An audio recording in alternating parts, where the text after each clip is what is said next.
السلام علیکم دوستو، آپ سب کیسے ہیں؟ میں امید کرتی ہوں آپ سب خیریت سے ہوں گے۔ اگر آپ کو میری کسی بات کی سمجھ نہ آئے تو آپ کمنٹس کر کے پوچھ سکتے ہیں، آپ کے کمنٹس کا جواب ضرور دیا جائے گا۔ اگر آپ نے میرا چینل سبسکرائب نہیں کیا تو پلیز اس کو سبسکرائب کر لیں تاکہ ہر نئی آنے والی ویڈیو سے آپ باخبر رہ سکے۔ تو چلتی ہوں ویڈیو کی طرف۔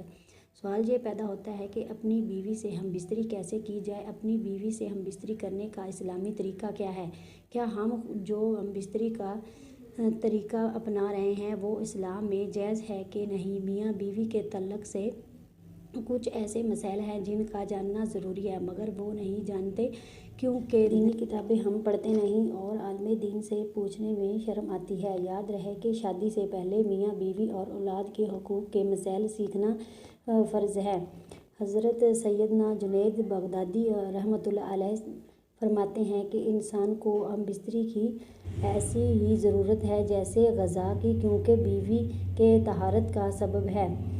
حدیث پاک میں آتا ہے کہ جس طرح حرام ہم بستری پر گناہ ہے، اسی طرح جائز ہم بستری پر نیکیاں ہیں۔ جب شوہر اپنی بیوی سے ہم بستری کا ارادہ کرے، اور بالخصوص شادی کی پہلی رات جسے سہاگ رات بھی کہتے ہیں، اور اس کے بعد جب بھی، تو شوہر کو چاہے کہ ان آداب طریقہ کار کے مطابق عمل کرے۔ انشاءاللہ شیطان سے محفوظ رہیں گے اور نیک اولاد پیدا ہوگی۔ نماز کے بعد شوہر اپنی دلہن کی پیشانی کے تھوڑے سے بال نرمی اور محبت سے پکڑ کر دعا پڑھے اور 10 مرتبہ اللہ اکبر پڑھے تو کہے بسم اللہ العظیم، اللہ اکبر، اور سورۃ اخلاص 1 مرتبہ پوری پڑھے۔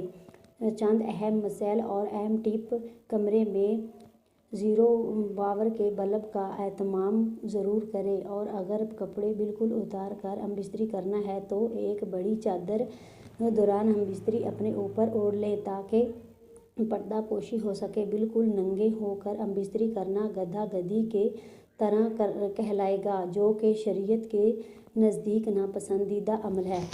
ہم بستری کے وقت بسم اللہ شریف پڑھنا سنت ہے، مگر یاد رہے کہ ستر کھولنے سے پہلے پڑھیں، اور سب سے بہتر ہے کہ جب کمرے میں داخل ہو تب ہی بسم اللہ شریف پڑھ کر دایاں قدم اندر داخل کرے۔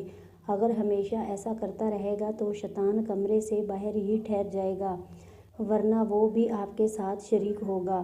عورت کے اندر مرد کے مقابلے 100 گنا زیادہ شہوت ہے، مگر اس پر حیا کو مسلط کر دیا گیا ہے۔ تو اگر مرد جلدی فارغ ہو جائے تو فوراً اپنی بیوی سے جدا نہ ہو کہ بلکہ کچھ دیر ٹھہرے پھر الگ ہو۔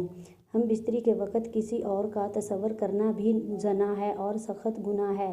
ہم بستری کے لیے کوئی وقت مقرر نہیں، بس اتنا خیال رہے کہ نماز قضا نہ ہو جائے، کیونکہ بیوی سے بھی نماز روزہ، اعتکاف، حیض، نفاس اور نماز کے ایسے وقت میں صحبت کرنا کہ نماز کا وقت نکل نہ جائے حرام ہے۔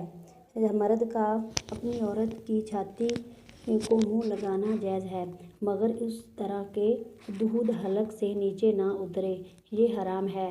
لیکن ایسا ہو بھی گیا تو توبہ کرے، مگر اس سے نکاح پر کوئی فرق نہیں آتا۔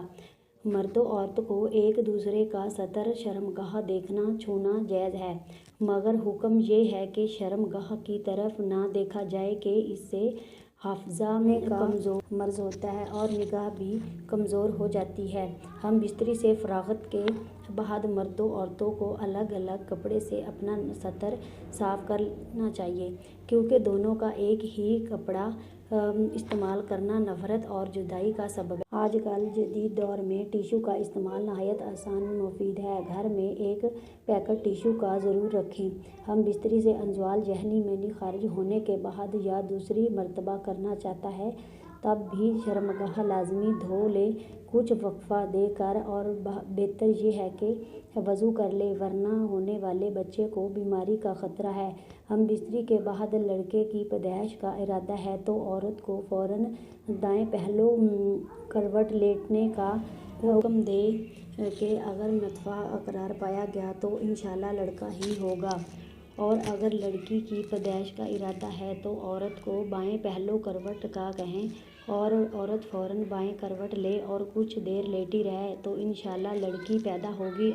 اور اگر اولاد کے حصول کا ارادہ نہیں تو ہم بستری میں زوال کے فوراً بعد عورت سیدھی کھڑی ہو جائے۔ ہم بستری کے کچھ دیر بعد مثلاً کم از کم آدھا گھنٹہ بعد غسل کر لے، اس میں سے تو تندرستی بھی ہے اور مرتے وقت حضرت سیدنا جبرائیل علیہ السلام کی زیارت بھی ہوگی۔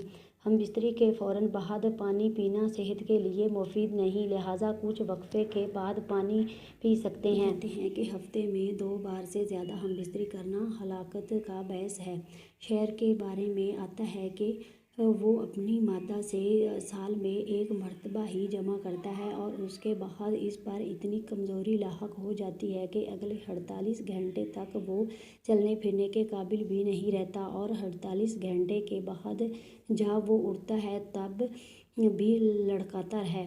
عورت سے حیض کی حالت میں ہم بستری کرنا جائز نہیں، اگرچہ شادی کی پہلی رات ہی کیوں نہ ہو۔ یوں ہی اس کے پیچھے کے مقام میں ہم بستری کرنا بھی سخت حرام ہے۔ ہم بستری کے بعد ناپاکی کی حالت میں اور حیض کی حالت میں عورت منحوس اچھوت بھی نہیں ہو جاتی، جیسا کہ بہت جگہ رواج ہے کہ کھانا بھی نہیں بنانے دیتے، برتنوں کو ہاتھ بھی نہیں لگانے دیتے۔ یہ حالت ہے کہ بلکہ اس کے ساتھ سونے میں بھی حرج نہیں۔ حیض میں اگر شہوت کا خطرہ ہو تو الگ سوئے۔ قیامت کے دن سب سے بہتر مرد و عورتوں وہ ہوں گے جو اپنی راز پردہ کی باتیں اپنے دوستوں کو سناتے ہیں۔ عورت سے جدا رہنے کی مدت 4 مہینے ہے، اس سے زیادہ دور رہنا منع ہے۔ یہی رہی سب سے گزارش ہے کہ اس ویڈیو کو زیادہ سے زیادہ اپنے دوستوں کے ساتھ شیئر کریں۔ امید ہے آپ کو آج کی ویڈیو بہت زیادہ پسند آئی ہوگی۔ پلیز لائک اور سبسکرائب، کمنٹس کرنا نہ بھولیں۔